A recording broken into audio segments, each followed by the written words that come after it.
danna subscribe domin kwankwadar Zuma Family. Music, comedy, movies, and many more. A lokacin da na iya aikin, na zauna ina hada takalmi na lokacin kuma Allah ya daura rayuwar baba. Wallahi in sha Allah mu shiga fara. Amin. So Malam Abdulrazak ko? Abdurrahman. To da ka je koyon aikin ka biya wani abu ne ka koya ko kuma a kai me ya abin yake? Ana biyan naira 18,000 amma abokina ne ya koya mun sai ce in bashi naira 10,000 sai na koya. To ya kai ka samu kuɗin da ka bashi? Kuma gashi ba aikin kuɗi ne.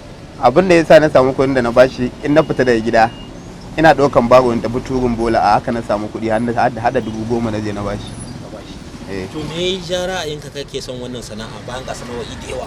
Ni haka kawai na ji ina son sana'a hada takalmi saboda kannai na ma sun ce ba za su iya ba na ce ni zan iya, ni ina son sana'a kawai haka kawai na ga ina son sana'a kuma in ta rufa min asiri na yi abin da bana tunani zan yi akan sana'a.